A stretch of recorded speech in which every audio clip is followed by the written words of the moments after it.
Hey, what's going on, everybody? I know it's been a while since I posted a video to the channel. Apologize for that. I've just been extremely busy and it's just a lot going on. So I haven't had a lot of time to make a video. But this one I wanted to put out because actually it's not clickbait. Like JFJ actually reached out to me via email and they were talking about, I guess, one of the videos I did. And to be honest, I didn't even know I did a cleaning video on the JFJ, but apparently I did. Yeah, so they did one, or they reached out about it, and they said basically that they recommend that. Let's see, you can see this is my GameCube one. That the thing broke, so I'm gonna have to buy a new one. Yeah, tell I've been using it because it's full. But this thing, first off, this is called a pocket. This black disc holder, pad holder thing, which is why is it called a pocket? I don't know. But yeah, found that out in the email. But apparently they are recommending do not remove this. Because in the video I did, I said, I removed mine in order to clean underneath it. It just makes it easier. But what they're saying is that they actually glue those onto the little spindle that's coming off of the electronic motor that's in this thing. There was a picture, and you guys will be seeing all this, because obviously I'll have it up on the screen. There's a picture, I guess somebody who owns one of these must have reached out to their customer support where they had snapped the side of theirs.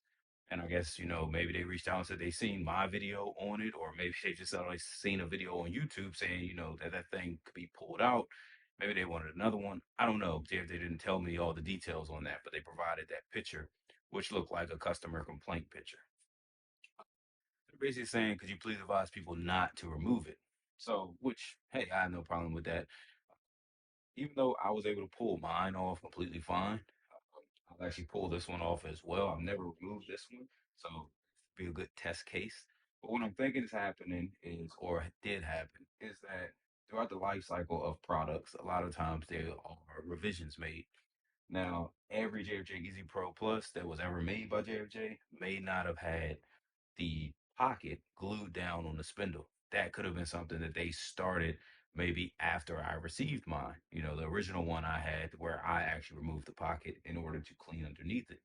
There may be something they started afterwards. It could have been something as slight as I didn't remove the pocket until probably at least a year or so after I had after I had the device. So just through use, through heat buildup, it could have broken down the glue bond that was between the pocket and the spindle over time of me using it. So when I did decide to actually remove it, it was a lot easier to remove.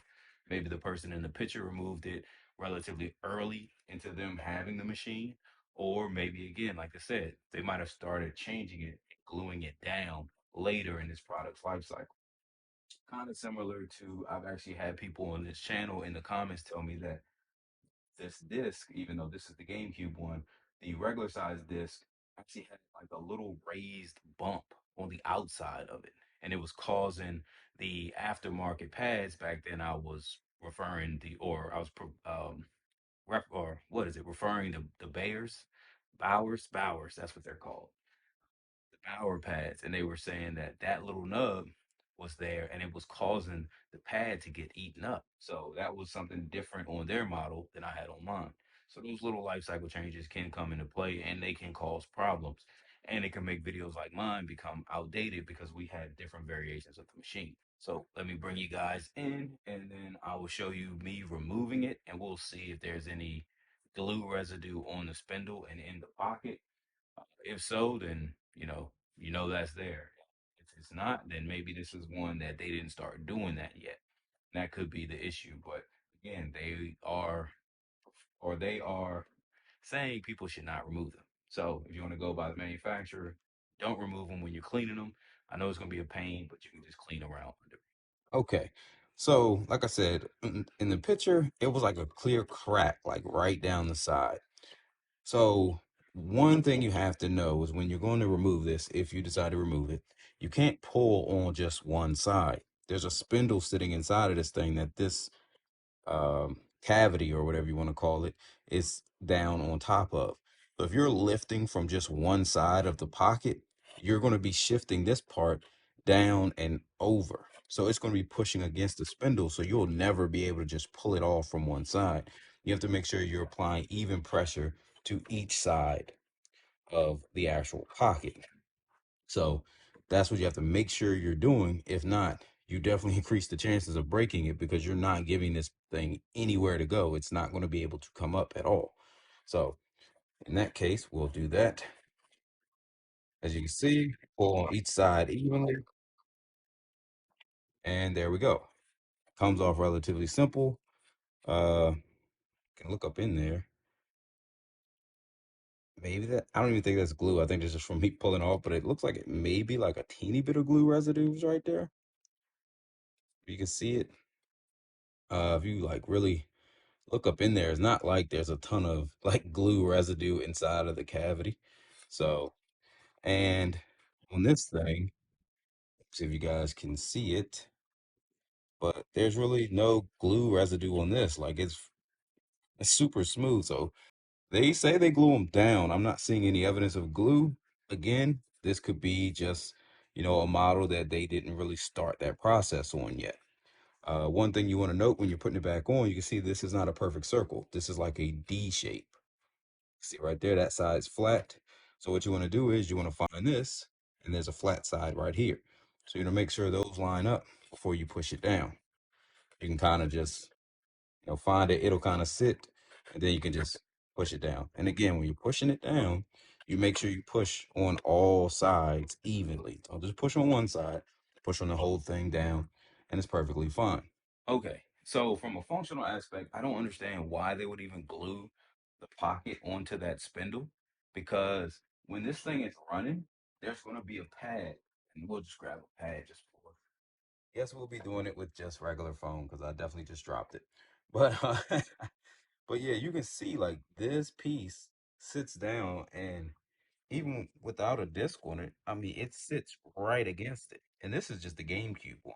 The regular disc plate is fairly larger, so it comes out further onto the pad itself. It usually comes out, the GameCube one comes out to about here, but the regular one comes out to really about here where this inner circle is. The disc usually lines up right on this edge in the over. But when this comes down, it's applying pressure to the pad, which is sitting on the pocket. So there's just no way this thing is going to be able to spin and fly up off of there because of the pressure holding it down. And it's fairly far onto the spindle itself. Like that's a pretty deep cavity. I don't understand why they would even glue it because if you're gluing it, all it's doing is making it impossible to remove it or make it a lot more difficult.